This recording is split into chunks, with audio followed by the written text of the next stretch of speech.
Isang mapagpalang umaga sa atin mga kapatid, mga kapwa ko small YouTuber at mga kapwa ko Bicolano. Sa umagang ito nga pala, ang aking lulutuin ay magpapangat po ako ng isdang salay.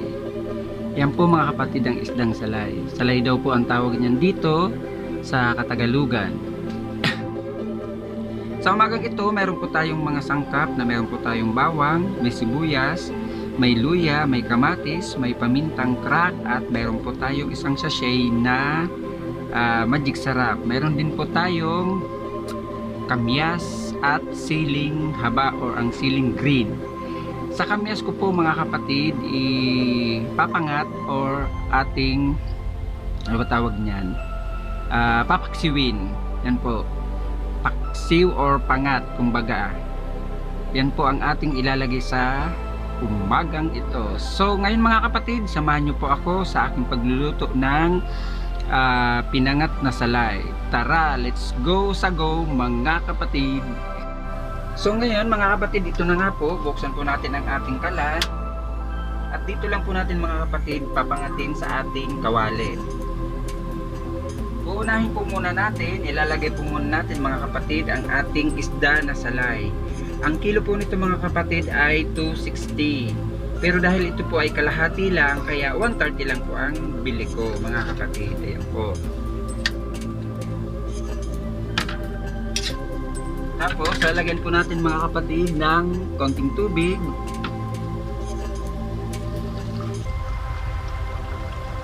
Konti lang po muna mga kapatid kasi dahil ito po ay pangat lang naman. Ayan.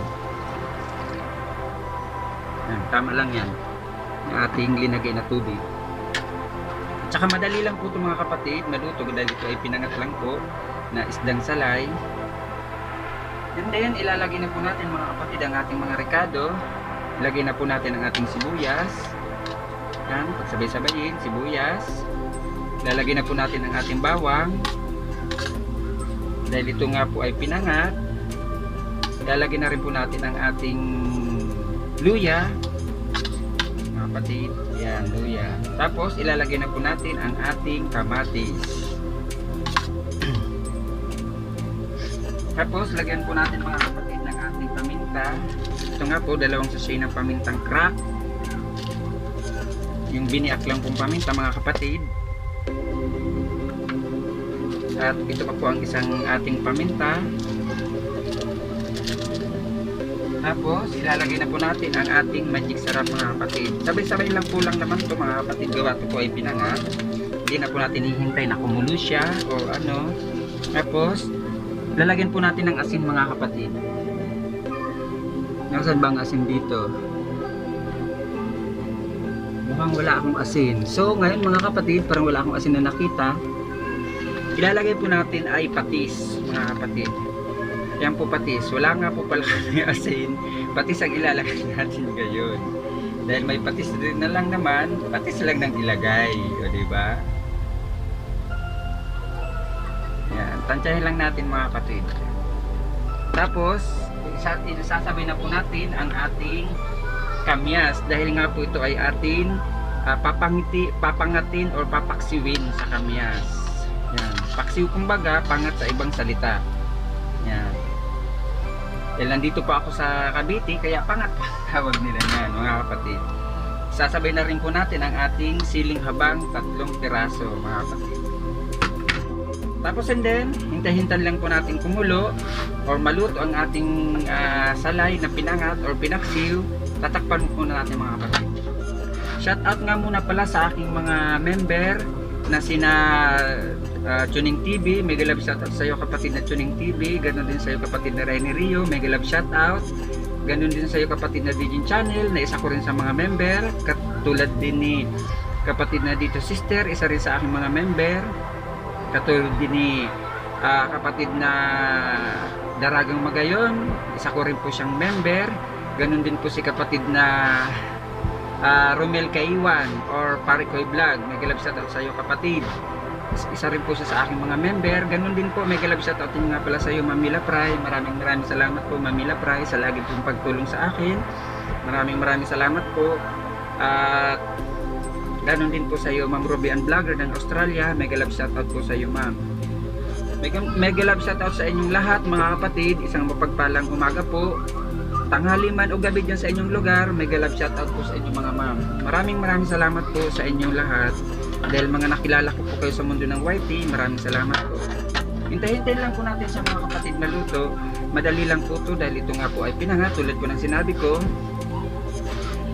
Tapos mga kapatid, siguro makaka-relate lang po nito yung mga katulad ng probinsyano na mga mahilig po sa mga gantong luto ng mga pinangat, mga madaling lutuin, simple lang pero masustansya at mura na, kaya po ng bulsa mga kapatid. At madali lang po siyang lutuin mga kapatid, kumbaga. Dahil po sa kadalasan po ang aking linuluto ay ginataan o linuto sa gata ng niyog, kaya po ngayon naisipan ko mga kapatid na ibahin naman po ang aking luto. Dahil ito rin lang po ang kaya ng aming bulsa na mabili na ulam namin sa tanghaling ito mga kapatid. Shout out nga po lang sa inyo lahat mga kapatid. Hintayin lang po natin mga kapatid na mga 10 or 15 minutes at maluluto na pa to agad-agad. Madali lang po ito maluto mga kapatid. Shout out dyan sa inyo lahat na mga naging kaibigan ko sa mundo ng YT at mga nasa ibang bansa na mga kaibigan ko. Mega love shout out sa inyo mga kapatid. So ngayon mga kapatid, ito na po ang ating pinangat na salay or pinaksiw na salay po. Ito po ang aming ulam sa tanghaling ito. So ngayon mga kapatid, pwede na po natin patayin ang ating apoy dahil gawa na nga pong luto na ang ating pinangat na salay. Ito po ang aming tanghalian sa umagang ito. Patayin na po natin mga kapatid dahil luto na po ang ating linuto.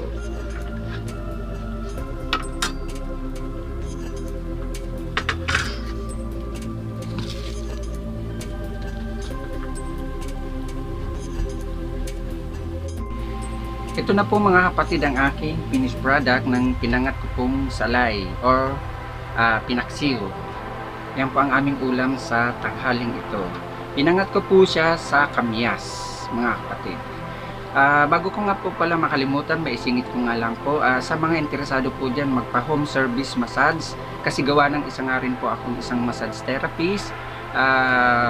PM lang po kayo or mag-comment lang po kayo kung saan po ang location nyo at kung gusto nyo po mag-avail ng aking services sa bilang isang akong massage therapist, at kung gusto nyo po mag-massage, mag-PM lang po kayo mga kapatid. Available po ako Monday to Sunday po mga kapatid, basta safe lang po ang lugar at mula lang po siyang 8 ng umaga hanggang 4 lang po ng hapon, kasi pagdating po kasi ng 5 or 6 ng hapon sa amin po ay may curfew na po, bawal na po lumabas sa amin, kaya sa ganun oras lang po ako mga kapatid. 8 to 4 ng hapon po ako available, Monday to Friday, Monday to Sunday po mga kapatid. Home hotel service massage po mga kapatid ha. Mag-PM lang po kayo or mag-comment lang po kayo kung saan po ang location nyo, basta safe lang po ang lugar at sure lang po na mag-a-avail po kayo ng massage or magpapamassage po kayo. At bago ko nga po pala tapusin mga kapatid ang aking vlog sa umagang ito or sa tanghaling ito, huwag niyo pong kakalimutan din mga kapatid na i-subscribe ang aking YouTube channel, Ricky Uragon Vlog. Paki-like, paki-share at huwag pong kakalimutan pindutin ang notification bell para updated po kayo sa aking mga susunod na gagawing videos. So once again mga kapatid, isang mapagpalang hapon po sa inyo at God to be the glory. Bye-bye. God bless you mga kapatid. Bye-bye.